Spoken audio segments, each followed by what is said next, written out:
안녕하세요. 도마동교회 성도 여러분. 지난밤 평안하셨습니까?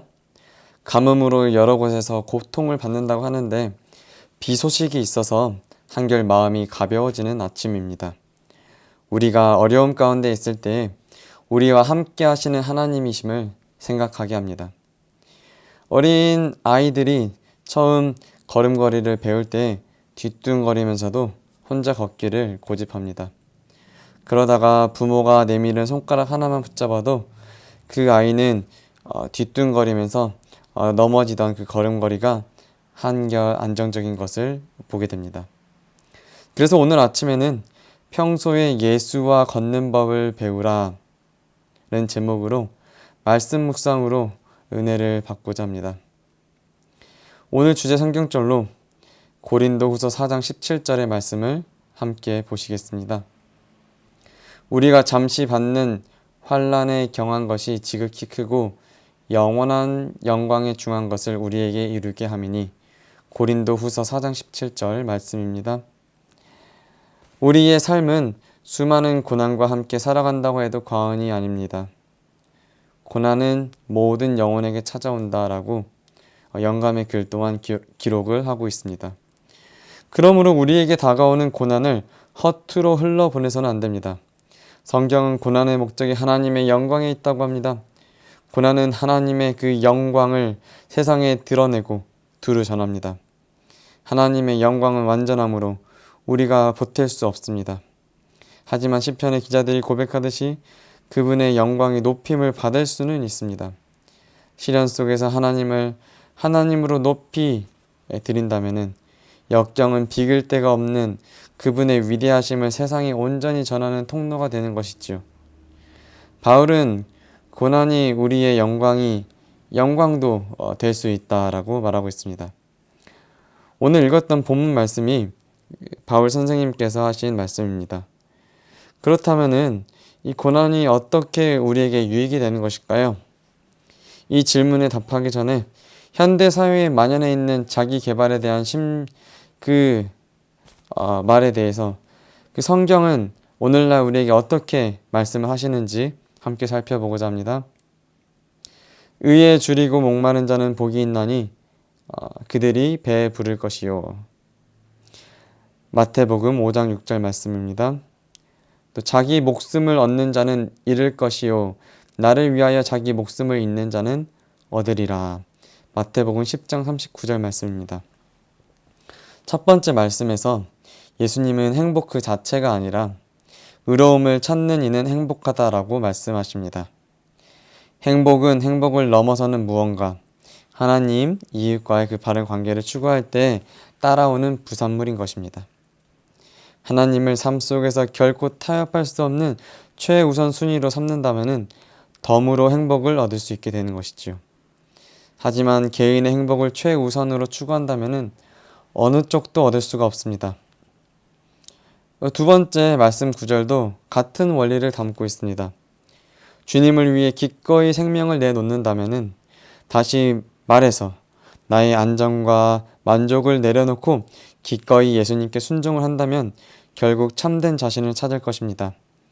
그리스도 안에서 자신의 참 모습을 발견하고 마침내 평안을 누립니다. 그러나 주님을 삶의 중심에 모시지 않고 오로지 개인의 만족과 성공만을 거머쥐려고 안간힘을 쓴다면 자신이 어떤 존재인지 알지 못하는 치명적인 내적 결핍과 공허함에 시달릴 수밖에 없는 것이지요. 개인주의를 앞세우는 현대의 그런 문화 안에서는 이 말씀들이 모순으로 비춰질 수밖에 없습니다. 하지만 이 말씀들은 고난을 겪는 그리스도인들에게 매우 중요합니다. 하나님은 인간의 삶이 만사 형통하도록 돕는 조력자나 코치 정도가 아니라 그야말로 존귀한 하나님이시기에 마땅히 믿고 신뢰해야 합니다. 내게 필요한 것을 얻어내기 위해서가 아니라 하나님께서 높임을 받으셔야 마땅한 한 분이시기에 믿고 의지해야 합니다. 내 이익을 위해서가 아니라 하나님을 위해 그분을 사랑하고 순종할 때 우리는 강하고 지혜로워지기 시작합니다. 나 자신이 아닌 하나님을 구할 때 결국 하나님의 영광과 나의 영광 두 가지 모두를 만나게 됩니다. 하늘나라를 추구하면 세상을 덤으로 얻지만 오로지 세상만을 쫓으면 아무것도 얻지 못합니다. 성경에는 하나님과 동행하는 사람이 있습니다. 창세기 5장 24절에는 에녹이 하나님과 동행하더니 하나님이 그들을 데려가심으로 세상에 있지 아니하더라 라고 기록을 하고 있습니다. 에녹은 항상 하나님과 이 팔짱을 끼고 가깝게 동행하였습니다. 에녹은 하나님과 함께 걷는 것을 넘어서 하나님이 기뻐하시는 그 삶의 방식을 따랐습니다. 에녹이 살았던 시대에도 악하고 타락한 시대였음을 우리는 알 수 있습니다. 에녹은 셋의 후손으로서 아담의 7대 후손이고 비슷한 시대를 살았을 것이라고 생각되는 가인의 후손으로 아담의 7대 손인 라멕은 복수를 위해서 살인한 것을 자랑할 만큼 아주 악한 세대였습니다. 동행은 함께 걷는 것입니다. 고난 중에 있을지라도 하나님과 함께 걸을 때 하나님은 우리를 축복해 주십니다. 영감의 글은 그리스도의 고난에 참여하는 자들이 하나님의 영광을 나누게 될 것이라고 말하고 있습니다. 그리스도의 고난에 참여하는 자들은 또한 그분의 위로에 동참하는 자가 되고 마침내 그분의 영광을 나누어 가지는 자가 될 것이다. 하나님과 동행하는 사람은 어떤 고난이 다가오더라도 하나님과 같은 방향으로 나아가는 자여야 합니다. 살아계신 하나님을 있는 그대로 받아들이는 마음가짐은 우리를 슬기롭게 합니다. 그것이 진실과 마주하게 해주기 때문입니다. 마치 캄캄한 방에 전등을 켜면은 이런저런 세간에 부딪히지 않고 걸을 수 있는 것과 마찬가지입니다. 하나님의 공의와 위대하심, 주권과 지혜, 그분의 사랑을 제대로 볼 수만 있다면 쓰라린 상처나 오만, 염려와 낙심에 빠져 비틀거리지 않고 세상을 살아갈 수 있습니다.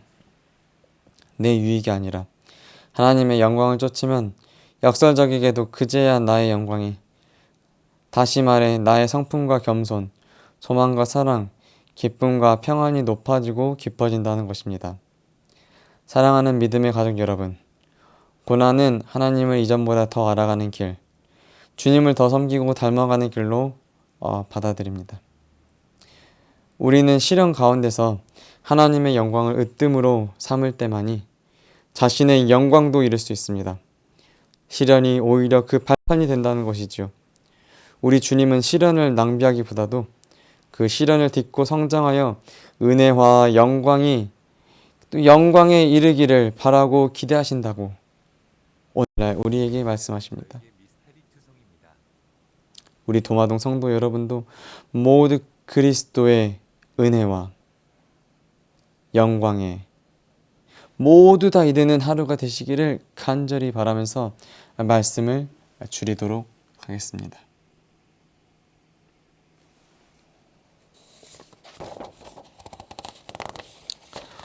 오늘 함께 하실 기도 제목입니다.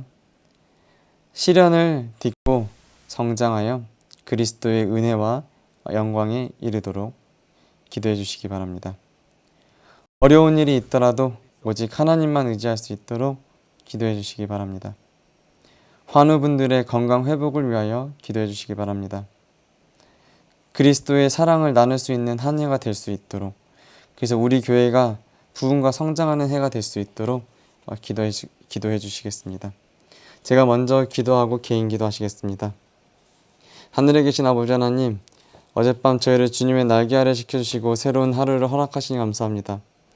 우리가 이 세상을 살아가면서 시련이 있을 수도 있지만 그 시련을 딛고 이겨내며 성장할 수 있도록 도와주시옵고, 저희가 주님의 은혜와 영광에 이르는 삶에 살아갈 수 있도록 축복하여 주시옵소서. 저희가 어떤 어려운 일이 있더라도 원망하기보다는 오로지 하나님만 의지하여 감사하며 살아갈 수 있도록 함께하여 주시옵소서. 아프신 성도들 많이 있습니다. 치유의 영이 함께하여 주셔서 하루 속히 회복될 수 있도록 도와주시옵소서.